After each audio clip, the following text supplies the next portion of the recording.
ಈಗಿನ ಪ್ರಪಂಚದಲ್ಲಿ ತುಂಬ ಕಷ್ಟ ಅನುಭವಿಸ್ತಾ ಇದ್ದಾರೆ. ಯಾವ ರೀತಿ ಅಂದರೆ ತನ್ನ ಪಕ್ಕದ ಮನೆಯವ್ರು ಕೂಡ ಕಷ್ಟನ ಆಗ್ತಾ ಇಲ್ಲ, ಎದುರು ಮನೆಯವ್ರು ಕೂಡ ಕಷ್ಟನ ತಡೆಯೋಕ್ಕಾಗ್ತಾ ಇಲ್ಲ, ತನ್ನದೇ ಆದಂಥ ವಸ್ತುನ ತಾನು ಬಳಸಿ ಅನುಭವಿಸೋಕ್ಕಾಗ್ತಾ ಇಲ್ಲ. ಅಂಥ ಸ್ಥಿತಿನಲ್ಲಿ ಜನ ಇದ್ದಾರೆ ಇವತ್ತು. ತನ್ನದೇ ಜಾಗ, ತನ್ನದೇ ಮನೆಯಲ್ಲಿ ತಾನು ನೆಮ್ಮದಿಯಾಗಿರೋಕ್ಕಾಗ್ತಾ ಇಲ್ಲ. ಆ ಸ್ಥಿತಿಗೆ ಇವತ್ತು ಜನಗಳನ್ನ ತಂದು ಇರಿಸ್ಬಿಟ್ಟಿದ್ದಾರೆ. ದ್ವೇಷ ಅನ್ನೋದು ಆ ಮಟ್ಟಿಗೆ ಬೆಳೆದ್ಬಿಟ್ಟಿದೆ. ಅಸೂಯೆ ತನ್ನನ್ನು ತಾನೇ ತಿನ್ನುತ್ತೆ, ಮನುಷ್ಯನ ತನ್ನನ್ನು ತಾನೇ ತಿನ್ನುತ್ತೆ. ಹಳ್ಳಿ ಕಡೆ ಹಳೆ ಕಾಲದಲ್ಲಿ ಗಾದೆ ಹೇಳ್ತಿದ್ರು, ನವಿಲು ಕುಣಿತೈತೆ ಅಂತ ಕೆಂಬೂತ ಪುಕ್ಕ ತರ್ಕೊತಾ ಇತ್ತು. ಎಲ್ಲರೂ ದೈವ ಮಾರ್ಗನ ಅನುಸರಿಸೋಕ್ಕೆ ಪ್ರಾರಂಭ ಮಾಡಿಬಿಟ್ಟಿದ್ದಾರೆ ಆಲ್ರೆಡಿ. ಆಧ್ಯಾತ್ಮಿಕ ಮಾರ್ಗಕ್ಕೆ ಎಷ್ಟೋ ಜನ ಬದಲಾವಣೆ ಆಗಿಬಿಟ್ಟಿದ್ದಾರೆ ಇವತ್ತು. ಎಷ್ಟೋ ಜನ ಹೆಣ್ಮಕ್ಳುಗಳು ಬೆಳಿಗ್ಗೆ ಎದ್ದು ಆ ತಾಯಿ ಸೇವೆ ಮಾಡಿ ಆನಂತರ ಬೇರೆ ಕೆಲಸಕ್ಕೆ ಹೋಗೋದನ್ನು ಪ್ರಾರಂಭ ಮಾಡಿಬಿಟ್ಟಿದ್ದಾರೆ. ಯಾಕೆಂದರೆ ಮನಃಶಾಂತಿ ಬೇಕು, ಮನಸ್ಸಿಗೆ ನೆಮ್ಮದಿ ಬೇಕು. ಏನೇ ದುಡ್ದು ತಗೊಂಬಂದರೂ ಕೂಡ ಮನಸ್ಸಿಗೆ ನೆಮ್ಮದಿ ಇಲ್ಲ ಅಂದರೆ ಏನು ದುಡ್ದು ಏನು ಸಂಪಾದನೆ ಮಾಡಿ ಏನು ಪ್ರಯೋಜನ ಬಂತು?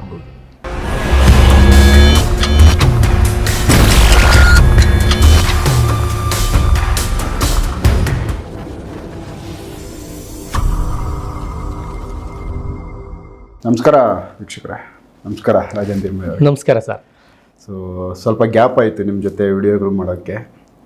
ಸೊ ಈಗ ದೇವಸ್ಥಾನದಲ್ಲಿ ವಾತಾವರಣ ಹೆಂಗಿದೆ ಮತ್ತು ಈಗ ಜನಗಳಲ್ಲಿ ಯಾವ ಥರ ಈಗ ಬರ್ತಾ ಇದ್ದಾರಾ, ಯಾವ ಥರ ರೆಸ್ಪಾನ್ಸ್ ಇದೆ, ಸ್ವಲ್ಪ ನಿಮ್ಮ ಒಂದು ದೇವಸ್ಥಾನದ ವಿಚಾರಕ್ಕೆ ಸಂಬಂಧಪಟ್ಟಂತೆ ಏನು ನಡೀತಾ ಇದೆ ಅನ್ನೋದ್ರ ಬಗ್ಗೆ ಮಾಹಿತಿ ಕೊಡಿ ಫಸ್ಟ್. ಮೊದಲಿಗೆ ಎಲ್ಲ ವೀಕ್ಷಕ ಮಿತ್ರರಿಗೂ ನಮಸ್ಕಾರ. ತಾಯಿ ಮಹಾಕಾಳಿ, ತಾಯಿ ರಕ್ತ ಚೌಡೇಶ್ವರಿ ಎಲ್ಲರಿಗೂ ಒಳ್ಳೇದು ಮಾಡಲಿ ಅಂತ ಹೇಳಿ ಹರಸ್ತಾ, ಮೊದಲಿಗೆ ಅರವಿಂದ್ ಸರ್, ಈಗ ಆ ಕ್ಷೇತ್ರದಲ್ಲಿ ನಿಮಗೆ ತಿಳಿದಂತೆ ಕೆಲವೊಂದು ವಿಚಾರಗಳು, ಕೆಲವೊಂದು ಒಳ್ಳೆಯದು ನಡೀತಾ ಇದೆ, ಕೆಲವೊಂದು ಕೆಟ್ಟದ್ದು ನಡೀತಾ ಇದೆ. ಅದರಲ್ಲಿ ಒಳ್ಳೆ ಬೆಳವಣಿಗೆಗಳು ತುಂಬ ಚೆನ್ನಾಗಿ ನಡೀತಾ ಇದೆ, ಏನು ತೊಂದರೆ ಇಲ್ಲ. ನಿಂದಕರಿರಬೇಕು, ಎಲ್ಲರಿಗೂ ಕೂಡ ನಿಂದಕರಿದ್ರೇ ನಾವು ಬೆಳೀಲಿಕ್ಕೆ ಸಾಧ್ಯ.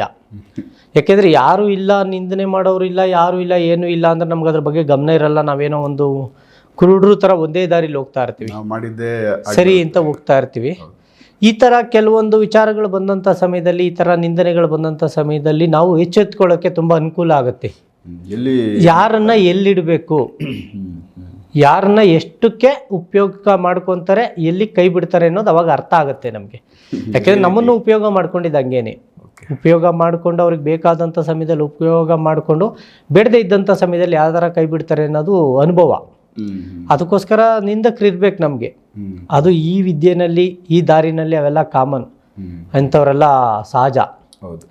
ಹಂಗಿರ್ಬೇಕಾದ್ರೆ ಅದ್ರ ಬಗ್ಗೆ ನಾವು ತಲೆ ಕೆಡಿಸ್ಕೊಂಡಿಲ್ಲ. ಕ್ಷೇತ್ರದಲ್ಲಿ ಹಿಂದೆ ಏನು ನಡೀತಿತ್ತೋ ಅದೇ ರೀತಿ ಯಥಾವತ್ತಾಗಿ ಪೂಜೆಗಳು, ವಿಧಿವಿಧಾನಗಳ ಪ್ರಕಾರವಾಗಿ ನಡ್ಕೊಂಡು ಹೋಗ್ತಾ ಇದೆ.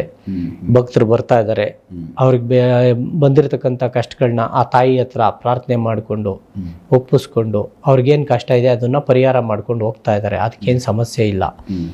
ಚೆನ್ನಾಗಿ ನಾವು ಹಿಂದೆ ಹೇಳ್ದಂತೆ, ಏಕೆಂದರೆ ಈಗ ನಮ್ಮ ಕ್ಷೇತ್ರದಲ್ಲಿ ಬರೀ ಬಂದು ಜನ ತಾಯಿಗೆ ನಮಸ್ಕಾರ ಮಾಡಿ ಒಂದೇನೋ ಒಂದು ಹರಕೆನ ಹೊತ್ತು ಹೋಗುವಂಥ ಸ್ಥಳ ಅಲ್ಲ.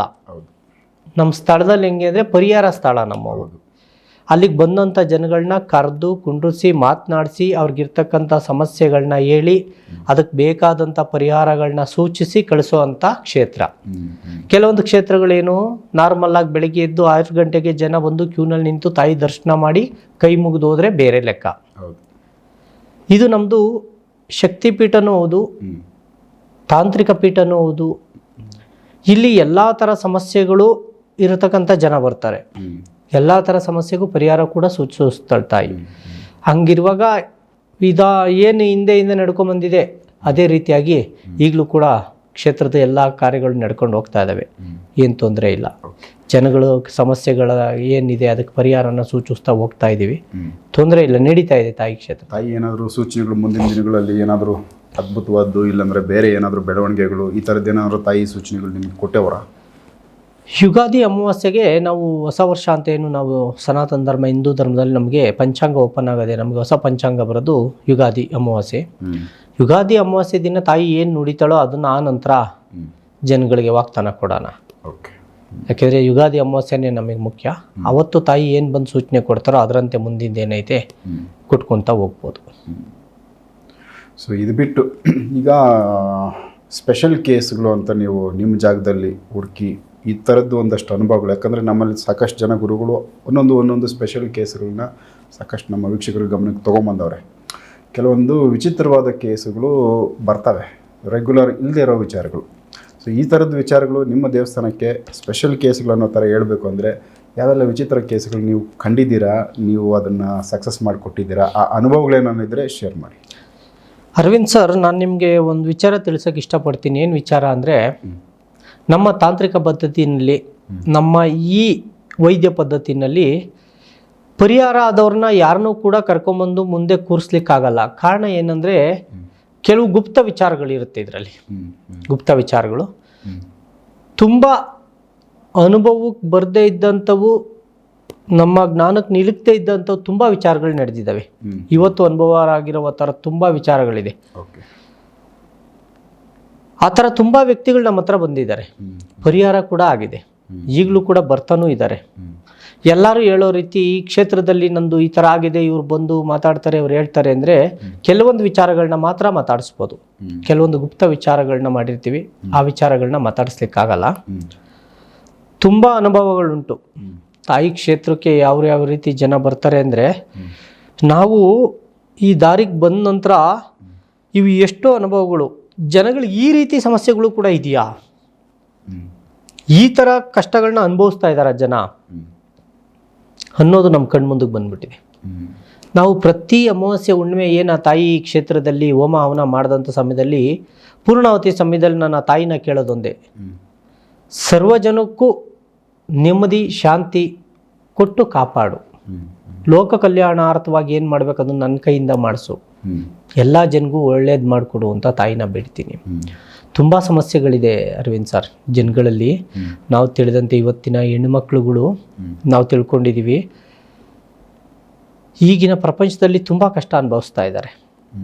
ಯಾವ ರೀತಿ ಅಂದರೆ, ತನ್ನ ಪಕ್ಕದ ಮನೆಯವ್ರು ಕೂಡ ಕಷ್ಟನ ಆಗ್ತಾ ಇಲ್ಲ, ಎದುರು ಮನೆಯವ್ರು ಕೊಡೋ ಕಷ್ಟನ ತಡೆಯೋಕ್ಕಾಗ್ತಾ ಇಲ್ಲ, ತನ್ನದೇ ಆದಂಥ ವಸ್ತುನ ತಾನು ಬಳಸಿ ಅನುಭವಿಸೋಕ್ಕಾಗ್ತಾ ಇಲ್ಲ. ಅಂಥ ಸ್ಥಿತಿನಲ್ಲಿ ಜನ ಇದ್ದಾರೆ ಇವತ್ತು. ತನ್ನದೇ ಜಾಗ, ತನ್ನದೇ ಮನೆಯಲ್ಲಿ ತಾನು ನೆಮ್ಮದಿಯಾಗಿರೋಕ್ಕಾಗ್ತಾ ಇಲ್ಲ. ಆ ಸ್ಥಿತಿಗೆ ಇವತ್ತು ಜನಗಳನ್ನ ತಂದು ಇರಿಸ್ಬಿಟ್ಟಿದ್ದಾರೆ. ದ್ವೇಷ ಅನ್ನೋದು ಆ ಮಟ್ಟಿಗೆ ಬೆಳೆದ್ಬಿಟ್ಟಿದೆ. ನಮ್ಮ ಹಿರಿಯರ ಕಾಲದಲ್ಲೆಲ್ಲ ಹೆಂಗಿತ್ತಂದರೆ, ಒಂದು ಊರು ಅಂದರೆ ಒಂದೇ ಮನೆ ಥರ ಇತ್ತು. ಜಾತಿ ಒಗ್ಗಟ್ಟು, ಜಾತಿ ಇರಲಿಲ್ಲ, ಭೇದ ಇರಲಿಲ್ಲ, ಏನಿರಲಿಲ್ಲ. ಒಂದೇ ಮನೆಯವ್ರ ಥರ ಒಂದು ಕಾರ್ಯಕ್ರಮ ಒಂದು ಊರಲ್ಲಿ ನಡೀತಾ ಇದೆ ಅಂದರೆ ಎಲ್ಲ ಒಗ್ಗಟ್ಟಾಗಿ ನಿಂತು ನನ್ನ ಮನೆ ಕಾರ್ಯಕ್ರಮ ಅಂತ ಮಾಡೋರು, ಎಲ್ಲ ಸೇರೋರು. ಇವತ್ತು ಎಂಥದೇ ಕಾರ್ಯಕ್ರಮ ಮಾಡಿ ಒಬ್ಬರನ್ನ ಕರಿಬೇಕು ಅಂದರೆ ಅವ್ನು ಕಂಡ್ರೆ ನನಗಾಗಲ್ಲ, ಅವ್ನು ಬಂದರೆ ನಾನು ಬರಲ್ಲ, ಅವ್ರನ್ನ ಕರಿಬೇಡ, ಇವ್ರನ್ನ ಕರಿಬೇಡ ಅನ್ನೋ ರೀತಿ ಬಂದ್ಬಿಟ್ಟಿದೆ. ದ್ವೇಷ ಅನ್ನೋದು ಅತಿ ಹೆಚ್ಚಾಗ್ಬಿಟ್ಟಿದೆ. ಯಾಕೆಂದರೆ ಹಣದ ಬೆಲೆ ಜಾಸ್ತಿ ಆಯಿತು, ಮನುಷ್ಯತ್ವಕ್ಕಿರೋ ಬೆಲೆ ಕಮ್ಮಿ ಆಯಿತು. ಹಣಕ್ಕಿರೋ ಬೆಲೆ ಮುಂದೆ ಮನುಷ್ಯತ್ವಕ್ಕೆ ಬೆಲೆನೇ ಇಲ್ಲ, ಮನುಷ್ಯಂಗೂ ಬೆಲೆ ಇಲ್ಲ.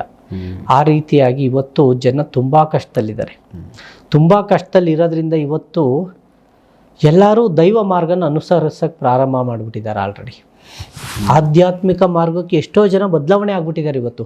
ಎಷ್ಟೋ ಜನ ಹೆಣ್ಮಕ್ಳುಗಳು ಬೆಳಿಗ್ಗೆ ಎದ್ದು ಆ ತಾಯಿ ಸೇವೆ ಮಾಡಿ ಆನಂತರ ಬೇರೆ ಕೆಲಸಕ್ಕೆ ಹೋಗೋದನ್ನು ಪ್ರಾರಂಭ ಮಾಡಿಬಿಟ್ಟಿದ್ದಾರೆ. ಯಾಕೆಂದರೆ ಮನಃಶಾಂತಿ ಬೇಕು, ಮನಸ್ಸಿಗೆ ನೆಮ್ಮದಿ ಬೇಕು.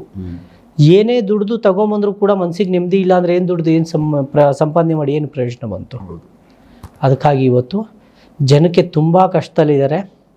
ಅದಕ್ಕಾಗಿ ಲೋಕ ಕಲ್ಯಾಣಾರ್ಥವಾಗಿ ಮುಂದಿನ ದಿನಗಳಲ್ಲಿ ಕ್ಷೇತ್ರದಲ್ಲಿ ವಿವಿಧ ಕಾರ್ಯಕ್ರಮಗಳನ್ನ ಹಮ್ಮಿಕೊಂಡಿದ್ದೀವಿ. ಅದನ್ನು ಮುಂದಿನ ವಿಡಿಯೋದಲ್ಲಿ ಜನಗಳಿಗೆ ತಿಳಿಸ್ತಾ ಹೋಗೋಣ ಸರ್. ಸೊ ಇವಾಗ ಏನು ಹೇಳಿದ್ರಿ, ಈ ಥರದ್ದೊಂದು ಪರ್ಸನಲ್ ಸಮಸ್ಯೆಗಳು ಮನೆಗಳಲ್ಲಿ. ಸೊ ಇದು ಬಂದು ದ್ವೇಷ ಏನಕ್ಕಿದು ಶುರು ಆಗುತ್ತೆ? ಬರೀ ದುಡ್ಡ ಆಸ್ತಿನ? ಯಾಕೆ ಈ ಥರದ್ದೊಂದು ದ್ವೇಷದ ಮನೋಭಾವ ಮನಸ್ಥಿತಿಗಳಲ್ಲಿ ಮನುಷ್ಯರು ತೊಂದರೆಗಳು ಅನುಭವಿಸ್ತಾ ಇದ್ದಾರೆ? ಸೊ ಇದಕ್ಕೇನಾದರೂ ತಾಯಿ ಮುಖಾಂತರ ನೀವು ಒಂದು ಪರಿಹಾರ ಮಾರ್ಗಗಳು, ಇಲ್ಲಾಂದರೆ ಕೆಲವೊಂದು ಜೀವನ ಶೈಲಿಗಳನ್ನ ಬದಲಾಯಿಸ್ಕೊಂಡ್ರೆ ಈ ಥರದ್ದೊಂದು ವಾತಾವರಣ ಸರಿ ಹೋಗುತ್ತೆ, ಈ ಥರದ್ದೇನೋ ಹೇಳ್ಬೋದಾ? ಅರವಿಂದ್ ಸರ್, ಮನುಷ್ಯಂಗೆ ಸಹಜವಾದ ಗುಣ ದ್ವೇಷ.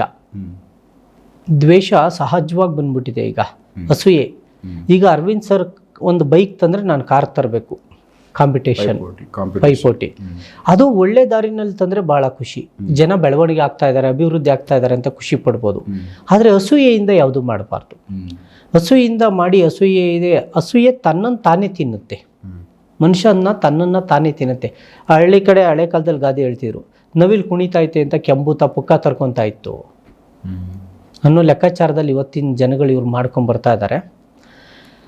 ಅದನ್ನು ದ್ವೇಷ ಬೇಡ, ಒಳ್ಳೆ ಬಾಂಧವ್ಯದಿಂದ ನಡ್ಕೊಂಡು ಹೋಗೋಣ, ಇನ್ನು ಮುಂದೆ ಈ ರೀತಿಯಾದಂಥ ಕೆಟ್ಟ ಮನಸ್ಥಿತಿ ನನಗೆ ಬರಬಾರ್ದು ಅಂದರೆ ತಾಯಿ ಕ್ಷೇತ್ರಕ್ಕೆ ಬಂದು ತನ್ನ ಮನೆಯಲ್ಲೇ ಒಂದು ಮೊಸರು ಅನ್ನ ಎಡೆ ಮಾಡಿ ಎಡೆನ ತಗೊಂಬಂದು ತಾಯಿ ಮುಂಭಾಗದಲ್ಲಿ ಒಂದು ಜಾಗ ಇದೆ, ಸ್ಥಾನ, ಅಲ್ಲಿ ಆ ತಾಯಿಗೆ ಅದನ್ನು ಮೊಸರು ಅನ್ನನ ಅರ್ಪಿಸಿ ಆ ಮೊಸರು ಅನ್ನನ ತಾಯಿಗೆ ಅರ್ಪಣೆ ಮಾಡಿ ಅವರೇ ಅವ್ರ ಮನೆಯಿಂದ ಮಾಡ್ಕೊಂಡು ತೊಗೊಂಬಂದು ಆ ತಾಯಿಗೆ ಅದನ್ನು ಅವರೇ ಅರ್ಪಣೆ ಮಾಡಿ ಆ ತಾಯಿ ಹತ್ರ ಸಂಕಲ್ಪ ಮಾಡಿ ₹1 ₹11 ಇಲ್ಲ ಒಂದು ಅರ್ಶನದ ಬೋಟ್ನೋ ಒಂದು ಸಂಕಲ್ಪ ಅಂತ ಮಾಡಿ ಒಂದು ಸಂಕಲ್ಪ ಸೂತ್ರ ಕಟ್ಟಿ ಅದನ್ನು ಅಲ್ಲೊಂದು ಬೇವಿನ ಮರ ಇದೆ, ಮುಂದೆ ಗಂಗೆ ಸ್ಥಾನದಲ್ಲೊಂದು ಮರ ಇದೆ, ಅದಕ್ಕೆ ಕಟ್ಟಿ ಹೋಗಿದ್ದೆ ಆದರೆ ಅಸೂಯೆ ಕಮ್ಮಿ ಆಗುತ್ತೆ.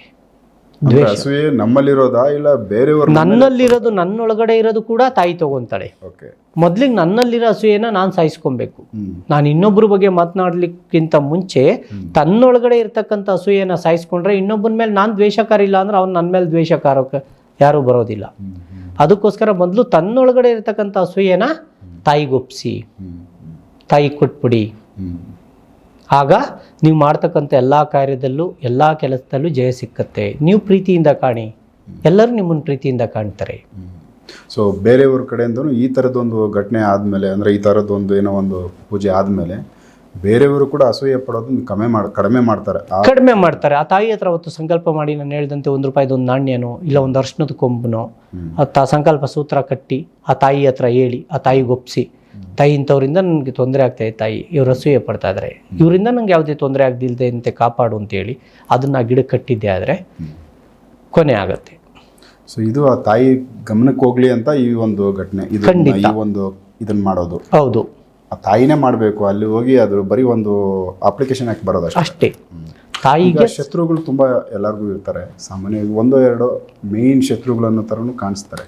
ಈ ಶತ್ರುಗಳನ್ನ ಇಲ್ಲ ವಾಪಸ್ ಮಿತ್ರರನ್ನಾಗಿ ಮಾಡ್ಕೋಬೇಕು, ಇಲ್ಲ ಆ ಶತ್ರುಗಳನ್ನ ಅಂದರೆ ಒಂದು ಏನಂತೀವಿ ನ್ಯೂಟ್ರಲ್ ಮಾಡ್ಕೊಂಬಿಡೋದು. ಅಂದರೆ ಅವ್ರು ನಮ್ಮ ಬಗ್ಗೆ ಶತ್ರುತ್ವ ಕೊಡಲೇಬಾರ್ದು. ಈ ಥರದ್ದೇನ ಮಾಡ್ಕೋಬೋದಾ? ಖಂಡಿತ ಮಾಡ್ಕೋಬೋದು. ಏನಾದರೂ ಆ ಥರ ಟಿಪ್ಸ್ಗಳಿದ್ರೆ ತಿಳಿಸಿ, ಅವರೇ ಮಾಡ್ಕೊಳ್ಳೋ ಥರದ್ದು ತೋರಿಸೋಣ ಅರವಿಂದ್ ಸರ್. ಅದಕ್ಕೋಸ್ಕರನೇ ಒಂದು ವನಮೂಲಿಕೆನ ತಂದಿದ್ದೀನಿ. ಆ ವನಮೂಲಿಕೆನ ಜನಗಳ ಮುಂದೆ ತೋರಿಸಿ ಅದೇನು ಉಪಯೋಗ ಆಗುತ್ತೆ, ಅದರಿಂದ ಯಾವ ರೀತಿ ಮಾಡ್ಕೊಬೋದು, ಏನು ಮಾಡ್ಬೋದು ಅಂತ ತಿಳಿಸೋಣ. ಇದೇ ವಿಡಿಯೋದಲ್ಲಿ ಮಾತಾಡೋಣ, ಮುಂದಿನ ವಿಡಿಯೋದಲ್ಲಿ ತೋರಿಸೋಣ, ನೆಕ್ಸ್ಟ್ ವಿಡಿಯೋದಲ್ಲಿ ತೋರಿಸೋಣ.